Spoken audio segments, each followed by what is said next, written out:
देखिए मकर राशि वालों, आपके लिए जो मई का ये अंतिम दिनों का समय है वो कैसा रहेगा, इस राशि के माध्यम, इस एपिसोड के माध्यम से हम आपको ये सब बातें बताने वाले हैं। देखिए ग्रहों का परिवर्तन तो हर क्षण होता है और इन खास दिनों में ग्रहों का परिवर्तन दिखाता है कि कुछ दिन तो आपके लिए ऐसे रहेंगे कि बहुत बढ़िया तरीके से आपका मनोमस्तिष्क पॉजिटिव रहेगा। आपको लगेगा ही नहीं कि ये जो हम सब बता रहे थे आपको कि शनि मंगल का षष्ठाष्टक योग चल रहा है, ये कैसे पॉजिटिव चेंजेस हो गए, आपको तो कुछ लगेगा ही नहीं। लेकिन कुछ दिन ऐसे होंगे कि जहां आप बिल्कुल नेगेटिव तरफ चले जाएंगे, तो समय को पहचानते हुए कार्य करने की जरूरत है। कुछ समय ऐसा रहेगा कि आपके लिए बहुत लाभ की स्थिति बनेगी और उन सब तिथियों को आपको पहचानने की जरूरत है कि कौन सा समय कैसा रहेगा। जो बुद्धिमान व्यक्ति होते हैं वो ज्योतिष विज्ञान के अनुसार से ग्रहों के परिवर्तन से उसका प्रभाव कैसा है उसको समझते हुए कार्य कर कर बहुत बढ़िया तरीके से लाभ लेते हैं। मौसम को डेली देखते हैं ना अपने मोबाइल में कि आज कैसा है मौसम, आज बारिश के योग है कि नहीं है,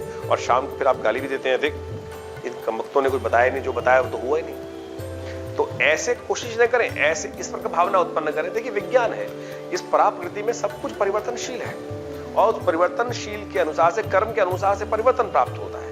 जो हम आपको आपकी गणनाओं को देखते हुए बताते हैं वो आपके योगायोग हैं और फिर उपाय भी बताते हैं। उन उपायों को कर कर आप पराप्रकृति में परिवर्तन ला सकते हैं, चाहे वो इंटरनल है चाहे वो एक्सटर्नल है। तो ये भाव हमको समझ लेना चाहिए। तो इसके द्वारा आपको लाभ के योग भी बन सकते हैं। ज्योतिष विज्ञान तो बड़ा चमत्कारी विज्ञान है। अनादि काल से हमारे ऋषि मुनियों ने इतनी सुंदर तरह से शोध कर कर इस विज्ञान का सृजन किया और बुद्धिमान व्यक्ति इसका लाभ लेते हुए कार्यों को संपादित करते हैं और उसका जो ज्योतिष गणना के अनुसार से उसको लाभ भी लेते हैं बहुत सारे लोग।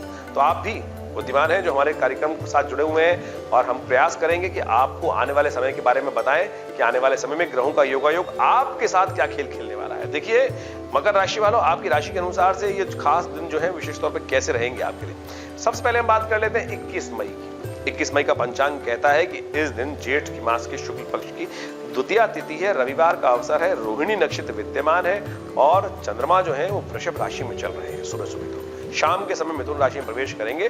तो सुबह का समय आपके लिए विशेष तौर पर मकर राशि वालों के लिए हमें दिखाई देता है बड़ा पॉजिटिव रहेगा और आपके मनोविचार के अनुसार से पॉजिटिव चेंजेस से आप बहुत लाभ ले सकते हैं। लेकिन चंद्रमा थोड़े कमजोर है क्योंकि सूर्य के बिल्कुल सन्निकट चल रहे हैं। अमावस्या तिथि अभी भी गई है और बिल्कुल जब अमावस्या की तिथि जाती है तो पंचमी तक चंद्रमा थोड़े क्षीण रहते हैं और ऐसे में थोड़े सी आपको पॉजिटिव वेव की आवश्यकता है, उसको तभी आप पूर्ण तरह से उसका लाभ ले सकते हैं। रविवार का अवसर है, कोशिश करें सुबह सुबह भगवान सूर्य को अर्घ्य दें और उनसे प्रार्थना करें, उनकी कीर्ति प्राप्त करें। थोड़ा सा तांबे के लोटे में थोड़ा जल डालकर और साथ साथ थोड़ा सा सिंदूर और पीला पुष्प डालकर उनको विशेष तौर पे अर्घ्य देने का प्रयास करें।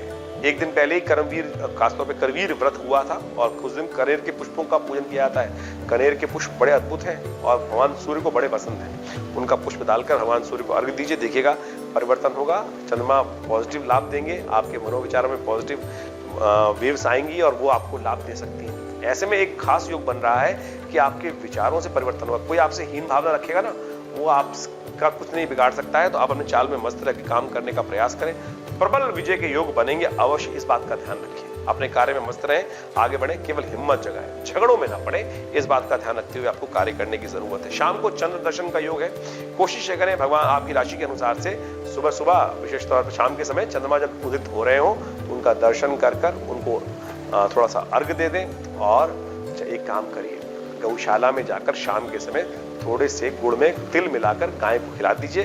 देखिए आपके शनि के तमाम दोष जो है, मंगल के दोष जो है, वो मां गैया हर लेंगी। ये बड़ा सुंदर उपाय बताया हमने आपको।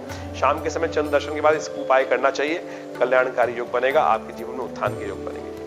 23 तारीख हम बात करें 22 तारीख की, तो 22 तारीख का पंचांग सबसे पहले जान लेते हैं मकर राशि वालों के लिए क्या कहता है पंचांग।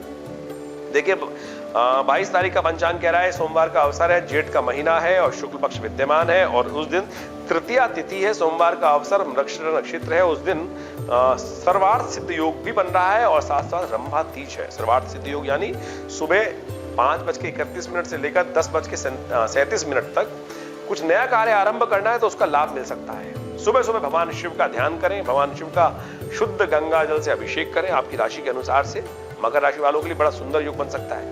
मनोमस्तिष्क के विचार के द्वारा आप देखिए परिवर्तन हो गया चंद्रमा का और चंद्रमा परिवर्तित होकर शुक्र के साथ चले गए हैं। ये चंद्रमा का परिवर्तन छठे भाव में जाना थोड़ा सा स्वास्थ्य के मामले में नरम रहेगा, तो इस बात का ध्यान रखते हुए कार्य करें कि स्वास्थ्य का ध्यान रखना है आपको। थोड़ा स्वास्थ्य, गर्मी की स्थिति चल रही है, अपने हाइजीन का ध्यान रखें और विशेष तौर पर बहुत ज्यादा गर्मी से बचते हुए कार्य करना बहुत जरूरी है, अन्यथा कष्ट में फंस सकते हैं। तो कोशिश करें भगवान शिव का ध्यान जब कर रहे हैं, सुबह सुबह उनको अभिषेक कर रहे हैं तो महामृत्युंजय मंत्र से अभिषेक करें, चावल का दान करें, आपके लिए शुभ होगा। अब हम बात कर लेते हैं 23 तारीख की। 23 तारीख का ग्रह का योगा योग मकर राशि वालों के लिए कैसा बना हुआ है। देखिए मकर राशि वालों 23 तारीख का ग्रहों की गणना के अनुसार से बहुत सुंदर योग बन रहा है।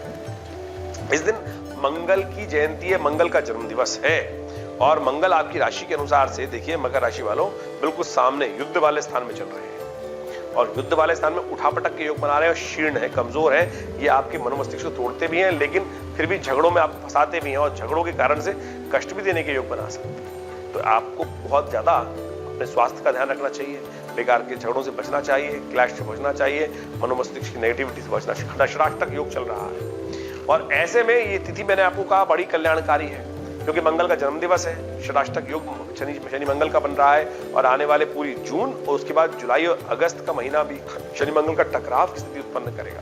ऐसे में आज की शुभ तिथि में एक कर्म जो है वो आपकी कष्टों को दूर कर सकता है, पूरे वर्ष के लिए कार्य योग बना सकता है। बुढ़वा मंगल है, मंगल की जयंती है और कोशिश करें, जेठ के मंगल को बुढ़वा मंगल कहा जाता है। बुढ़वा मंगल के अवसर पर अंगारक चतुर्थी का जो खास योग बन गया है ये बड़ा कल्याणकारी है। विनायक चतुर्थी और मंगलवार और चतुर्थी का योग, ये मंगल का जन्म दिवस। तो ऐसे में कोशिश करें हनुमान जी को प्रसन्न करने का प्रयास करें, हनुमान जी को विशेष तौर पर जलेबी का भोग लगाने का प्रयास करें, हनुमान जी को सवामनी का भोग लगाएं, हनुमान जी के सुंदरकांड का पाठ करें। हमने आश्रम पे भी इसी प्रकार का सुंदर कार्यक्रम रखा है, मंगल ग्रह शांति महायज्ञ। आप भी उसमें सम्मिलित हो सकते हैं और सुंदर तरीके से इसका लाभ मिल सकता है आपको। उस दिन हमने आश्रम पर सुंदरकांड का पाठ रखा है, सवामनी का भोग रखा है और साथ साथ हनुमान ग्रह शांति महायज्ञ रखा है, मंगल ग्रह शांति महायज्ञ।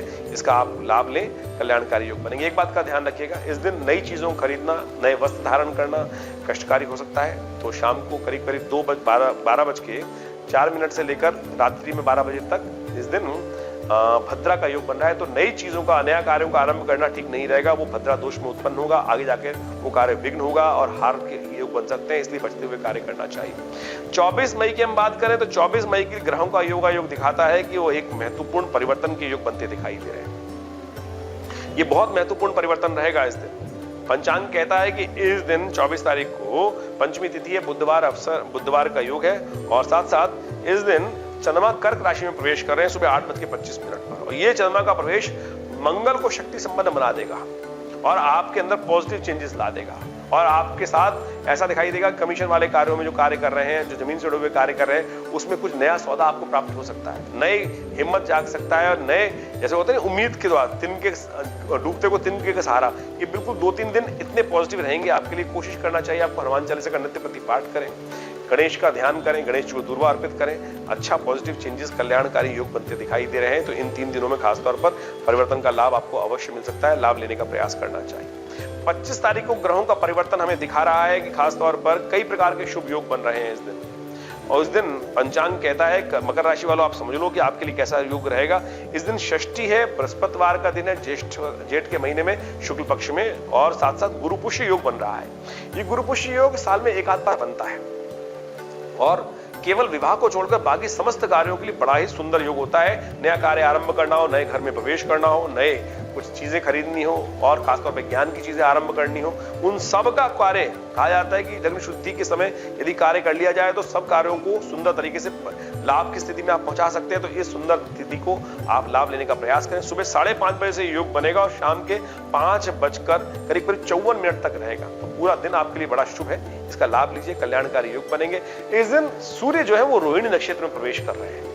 रोहिणी नक्षत्र में जब सूर्य आ जाते हैं थोड़े उग्र हो जाते हैं, बड़े तेज बिल्कुल सीधी किरणें जो होती हैं पृथ्वी पर पड़ती हैं, उसके कारण से बवंडर, तूफान इत्यादि के योग बन जाते हैं। तो ऐसे में कहा जाता है शास्त्र के अनुसार से जल का दान करना चाहिए और उत्पातों से बचने के लिए, जीवन में अशांति से बचने के लिए, क्रोध से बचने के लिए जल का दान, पंखे का दान और विशेष तौर पर छाते का दान करने से बड़ा कल्याणकारी रहता है। 14 दिन का ये योग बनता है जो चंद्रमा विशेष तौर पर रोहिणी नक्षत्र में रहते हैं। ऐसे में 9 दिनों तक विशेष तौर पर थोड़ा कष्ट के योग होते हैं, तो उसके निमित्त इस बात को करते हुए कार्य करना चाहिए। और आपकी राशि के अनुसार से जो सूर्य है वो वैसे ही आपके पंचम भाव में चल रहे हैं और वो विशेष तौर पर विचारों में उग्रता ला सकते हैं, तो इन उपायों को करके आप लाभ ले सकते हैं। इस बात का ध्यान रखते हुए कार्य करें। 26 मई के लिए ग्रहों का योगायोग क्या दिखा रहा है मकर राशि वालों के लिए, वो भी समझ लें। 26 तारीख को ग्रहों का योगायोग दिखाता है सप्तमी तिथि, शुक्रवार का अवसर, अश्लेषा नक्षत्र। जिन बच्चों का आज जन्म होगा वो विशेष तौर पे मूल शांति करानी परम आवश्यक होगी, अन्यथा वो बच्चे परिवार के लिए, माता पिता के लिए, स्वयं के लिए भारी रहेंगे। तो इस बात का ध्यान रखते हुए कार्य करें। और ग्रहों का परिवर्तन जो है वो अभी भी आपके लिए पॉजिटिव बना हुआ है। इनका पॉजिटिव लाभ आपको लेने का प्रयास करना चाहिए। आपको लगेगा ही नहीं कि मंगल क्षीण हो गए। आपके विचारों में नए विचार उत्पन्न हो सकते हैं, खासतौर पर नए लोगों का लाभ मिल सकता है, साहस भी अच्छा रहेगा। लेकिन शाम के समय आते आते वो क्षीणता को प्राप्त हो जाएंगे विचार। कोशिश करें सुबह सुबह जो कार्य पूर्ण करने हैं, नए कार्य करने हैं, बड़े लोगों से मिलना है तो उसको करा लीजिए। इस दिन हर्षल का भी परिवर्तन हो रहा है। हर्षल जो ग्रह है वो मेष राशि में उदय हो रहे हैं। ये बृहस्पति में थोड़े कष्ट देने के योग बना सकते हैं, तो कोशिश करें अपने पितरों के निमित्त कुछ तर्पण इत्यादि करने, पितरों के निमित्त ब्राह्मणों को भोजन कराएं, ये बहुत जरूरी रहेगा। 27 तारीख के ग्रहों की योग स्थिति भी समझ लें। 27 तारीख को शनिवार का अवसर है, सप्तमी वृद्धि हो गई है और उस दिन विशेष तौर पर ग्रहों का योगायोग जो बन रहा है वो विशेष तौर पर दिखा रहा है कि आपके लिए जो सप्तमी वृद्धि हो रही है वो विशेष तौर पर ग्रहों का योग मघा नक्षत्र विद्यमान है। ये भी मूल नक्षत्र है और ऐसे में ध्यान रखना चाहिए, मूल शांति अवश्य करा लीजिएगा। जो बच्चे नए उत्पन्न हो रहे हैं उनके लिए विशेष तौर पर, अन्यथा वो परिवार के लिए भारी हो सकते हैं, स्वयं के लिए भारी हो सकते हैं। स्वास्थ्य का ध्यान रखते हुए कार्य करने की जरूरत है। जो चंद्रमा का परिवर्तन आपके लिए हुआ है वो विशेष तौर पर आपको समझना चाहिए स्वास्थ्य के दृष्टिकोण से थोड़ा सा भारी रहेगा, खर्च बढ़ाएगा और अननेसेसरी विशेष तौर पे आमदनी आने और जाने दोनों के साधन बन रहे हैं। देखिए धन आ रहा है, विशेष तौर पे इस बात का ध्यान रखें कि धन आने के योग भी बन रहे हैं लेकिन जाने के योग भी बन रहे हैं। बृहस्पति चंद्रमा के साथ गजकेसरी योग बना रहे हैं, लेकिन खर्चे बहुत ज्यादा आपको परेशान भी कर सकते हैं। चंद्रमा बिल्कुल अकेले हो गए हैं इस समय में विशेष तौर पर, तो इसका ध्यान रखते हुए कार्य करने की जरूरत है, अन्यथा परेशानी में फंस सकते हैं। खर्चों को उठा के, खर्चों को थोड़ा कंट्रोल करते हुए, स्वास्थ्य का ध्यान रखते हुए कार्य करें तो बहुत जरूरी है। इस दिन भद्रा रहेगी सुबह 7:42 से लेकर रात्रि में 8:57 तक। तो ऐसे में नए कार्य ना आरंभ करें, नए कार्यों में ना फंसे, अन्यथा परेशानी में फंस सकते हैं। 28 तारीख की हम बात कर लेते हैं। 28 तारीख की ग्रहों की गणना क्या कहती है। देखिए रविवार का विशेष तौर पर अवसर है, रविवार के दिन, उस दिन दुर्गा अष्टमी है और धूम्रावती जी की जयंती है। और जो ग्रहों का योग है, अष्टमी रविवार का सुंदर संयोग, रविवार का दिवस भगवती दुर्गा की आराधना करने के लिए सबसे श्रेष्ठ माना जाता है भारतीय संस्कृति में। हर दिन किसी ना किसी देवता पे है, तो रविवार का अवसर भगवती दुर्गा के निमित्त कहा जाता है। तो इनका भगवती दुर्गा की आराधना करें, छोटी कन्याओं का पूजन करें और भगवती के निमित्त हलवे का भोग लगाएं, बड़ा कल्याणकारी योग बनेगा। धूम्रावती जयंती है। यदि बहुत लंबे समय से मुकदमे परेशान कर रहे हैं और विजय प्राप्त करने का कोई साधना ही नहीं बन रहा है, तो कहा जाता है भगवती धूम्रावती का यज्ञ अनुष्ठान करने से असंभव से असंभव कार्य पूर्ण हो जाते हैं और बहुत विघ्न जो कार्य है उनको संपादित करने के लिए, पूर्ण करने के लिए उनके विशिष्ट मंत्रों का स्तवन करके उनका यज्ञ कर लेने से कल्याणकारी योग बनते हैं। ग्रहों की स्थिति आज भी आपके लिए लाभ और हानि दोनों के योग बना रही है। तो लाभ और खर्चे यानी खासतौर में आमदनी और खर्चे दोनों की स्थिति बना रही है। कोशिश करें थोड़ा सा अपने मनोमस्तिष्क को कंट्रोल करें, खर्चों पे लगाम लगाएं तो आपके लिए दिन शुभ हो सकता है। 29 तारीख के लिए ग्रहों की गणना विशेष तौर पर मकर राशि वालों के लिए कैसा योग बनाएगी वो समझ रहे हैं। देखिए मकर राशि वालों, 29 तारीख का पंचांग जो कहता है कि वो विशेष तौर पर दिखाता है कि सोमवार का अवसर नवमी तिथि और ये तिथि है महेश नवमी की। ग्रहों का योगायोग आपकी राशि के अनुसार से परिवर्तन की तरफ जा रहा है। ग्रह धर्म में आपकी आस्था जागेगी और धर्म के द्वारा आपके लिए कल्याणकारी योग बन सकते हैं। लेकिन फिर भी आपको ध्यान रखना है अपने पैसे इत्यादि पर। आपके पैसे धर्म में खर्च हो वो तो अच्छा है, लेकिन गलत कार्यों में पैसे लगेंगे वो कष्ट दे सकते हैं। अभी थोड़े खर्चों में इजाफा होने के योग बन रहे हैं। चंद्रमा ऐसी जगह चले गए हैं कि जो बिल्कुल क्षीण हो गए, किसी शुभ ग्रह से दृष्ट नहीं है और वो आपके खर्चों में इजाफा करने के योग बना सकते हैं। तो इसलिए थोड़ा ध्यान रखते हुए कार्य करने का आपको प्रयास करना चाहिए। सुबह सुबह भगवान शिव का ध्यान करें, गंगा जल से भगवान का अभिषेक करें, चावल भगवान को अर्पित करें, थोड़े दूध में डालकर देखिए कल्याण के योग बनेंगे और आपके लिए ग्रह जो है पॉजिटिव होंगे। धर्म में आपकी आस्था जागेगी, वो सबसे शुभ है। जितना धर्म में आस्था रहेगी उतना कल्याणकारी योग बनेंगे। 30 तारीख को ग्रहों का योग क्या कह रहा है। हमारी मत के अनुसार से 30 तारीख का दिन बड़ा ही कल्याणकारी वाला है। इसका पूर्ण लाभ हर व्यक्ति को लेने का प्रयास करना चाहिए। ज्योतिष के जानकार इस वक्त ग्रहों की योगायोग को बताते हैं कि मंगल शनि का षडाष्टक योग चल रहा है, वो किसी प्रकार भी शुभ नहीं है और उनको ठीक करने के लिए ये तिथि अंतिम तिथि है इस साल में, क्योंकि इसके बाद शनि मंगल जो है लगातार अभी जून में पूरी तरह से षडाष्टक योग बनाए रखेंगे। इसके बाद भी अगले महीने यानी जून और के बाद जुलाई और अगस्त में भी शनि मंगल का टकराव होगा। ऐसे में जेठ का अंतिम मंगलवार पड़ रहा है जो बुढ़वा मंगलवार के रूप में है। हर बुद्धिमान व्यक्ति को इस तिथि का लाभ लेना चाहिए। गंगा दशहरा भी साथ साथ पड़ गया है शुभ तिथि में, और शुक्र का परिवर्तन भी मंगल के पास जा रहे हैं, शुक्र परिवर्तित होकर कर्क राशि में। ऐसे में मन व्यभिचार होगा, मन में गलत भाव उत्पन्न होंगे, थोड़ा तामसिक प्रवृत्ति जाग सकती है, एंटरटेनमेंट की तरफ ज्यादा दिमाग हो सकता है। जो बच्चों विशेष तौर पर मकर राशि वाले हैं, उनके माँ बाप इस बात का ध्यान रखें, बच्चों के कृत्यों पर ध्यान रखते हुए कार्य करने का प्रयास करें, कहीं मन नेगेटिव तरफ ना चले जाए और बच्चे गलत तरफ से फंस जाए, फिर आपके लिए परेशानी का सबब बन सकता है, अननेसेसरी खर्चे बढ़ने के योग बन सकते हैं। इस बात का ध्यान रखते हुए जितने धर्म में रहेंगे, अच्छे कार्य करेंगे, उतना शुभ रहेगा, अन्यथा परेशानी में फंस सकते हैं। गंगा दशहरा है, अपने पितरों के निमित्त गंगा जी में स्नान करें, गंगा जल का विशेष तौर पर उनसे तर्पण करें, बहुत अच्छा रहेगा।